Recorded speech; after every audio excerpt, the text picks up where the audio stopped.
Ladies and gentlemen, please welcome Simon Ward with his speech entitled The Creature of Habit. Simon.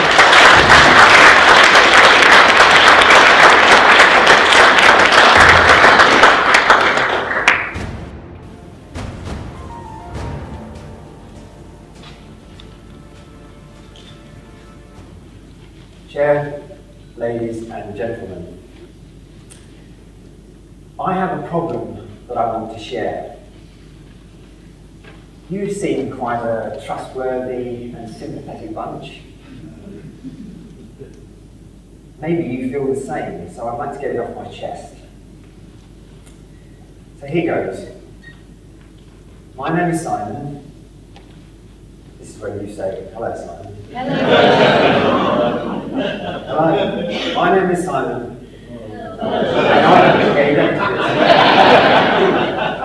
You're already attending. And I have a daily routine. I'm actually quite relieved to get that off my chest. Because I was a bit worried that my life was becoming quite boring. I mean, who wants to be predictable? Get up, you have breakfast, cereal, fruit, toast, go to work, have lunch, have a peppermint tea at 2 and not a second before. You come home, eat dinner, watch Gardener's World and go to bed. Now Gardener's World is brilliant because it offers so much advice on herbaceous borders and potting on before potting out. But even so, routine is the antithesis of what we're told to expect from a good life. So we've got excitement, change, variety. So do any of you feel the same? Especially about Gardener's World. It's quite easy actually to get stuck in a rut, to reach a state of tedium where you're at the subject to the master of monotony. And some are quite unhappy about it, but some really like having a routine and perhaps are unaware of how important it is to their lives. And perhaps there are benefits to having quotidian familiarity. What I'll do is I'll introduce a few characters that might explain what I mean. Now, the names have been changed for anonymity and to save embarrassment. Firstly, there's Brenda. Now, Brenda is semi-retired, although I'm not exactly sure she's ever worked. And she likes to go on the same holiday every year. She always goes to Cyprus. But she doesn't just go to Cyprus, she goes to the same hotel every year and stays in the same room every year.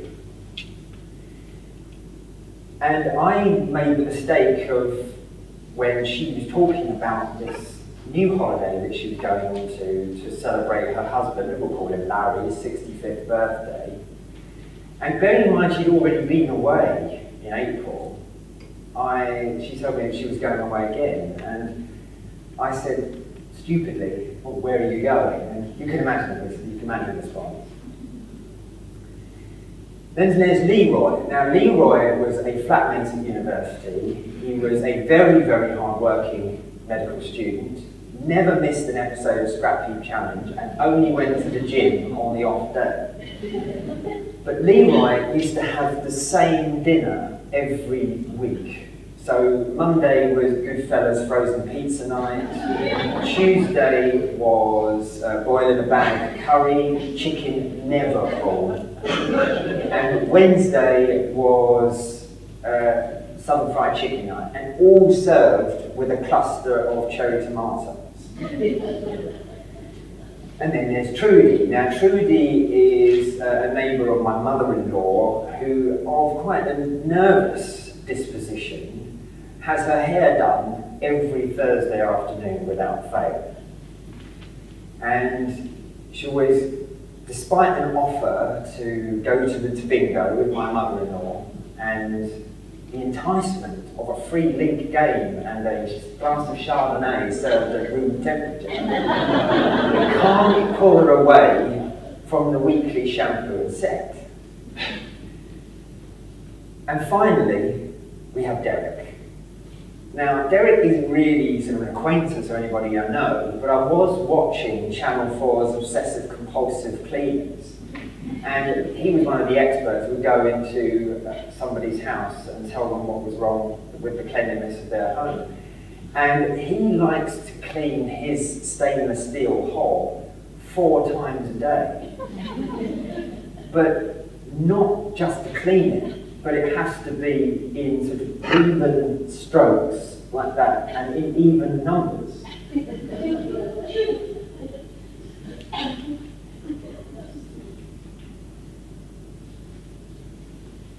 So, what do all of these individuals have in common? You can probably guess it, that they like things that are regular. They have these habits. They are creatures of habit. But why do people really struggle with change? And why do they find it unhelpful or downright inconvenient? Well, for Leroy and his dinners, it's probably a bit like me in the morning. I can't really deal with making too many choices on the number of breakfasts because I'm tired. So it streamlines your life. Now Trudy, who was my next door neighbour, my mother-in-law's next door neighbour, was fairly recently widowed, whose husband made all the decisions. So she sticks to what she knows. Brenda goes to Cyprus.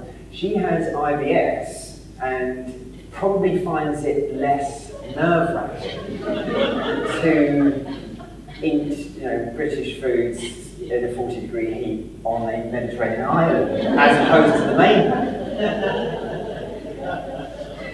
And then there's Derek, who I think we can all tell has OCD. And he takes sort of regularity and habit to a completely different level of intensity. But sources say, I'm going on Wikipedia here, and they're always right. They said that David Beckham was an 18th century goalkeeper. And sources say that 95% of our decisions made today are done automatically. We've actually evolved from being animals where we had to make decisions every day to survive. And now we do it without even thinking. We make decisions based purely on repetition, whether it's a positive outcome or not. The old proverb, old habits die hard, probably explains why making changes to our daily lives can actually be incredibly difficult. Perhaps you think, this doesn't sound like me at all. Happiness is for you is perpetual change, full of spice, free spirit. But you go to your club meetings on a regular basis, probably like me, every 2 weeks. Perhaps you sit in the same chair on the same side of the room. And perhaps when you have your tea at half time, you always take a penguin biscuit.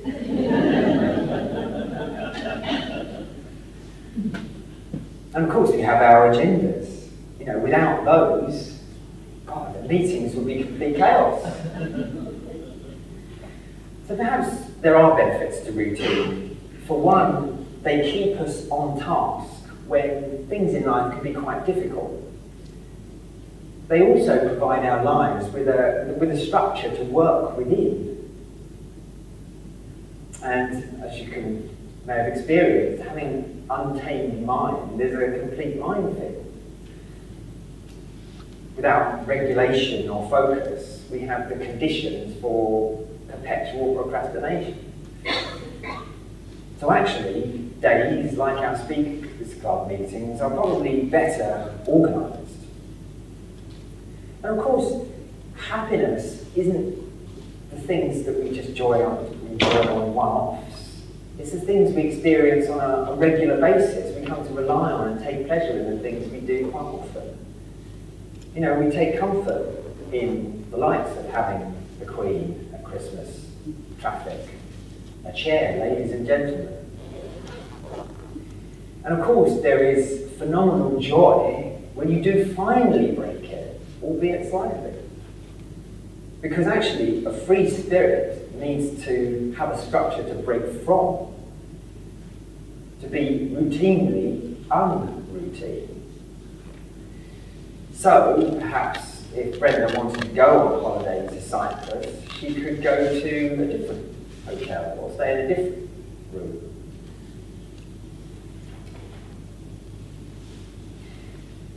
So maybe it's actually okay to be like some of those characters I explained a bit earlier. I mean, life and this world would be anarchy otherwise, and our cooker-hogs would certainly be a lot less hygienic. So I'm not really that worried. I'm going to stick to my fruit in the morning, but maybe instead of having raspberries, I'll have blueberries instead. And instead of having my postprandial at 2, I might shift it to 3. And instead of watching Gardener's World, I might record it so I can watch something like Dogs on Benefits or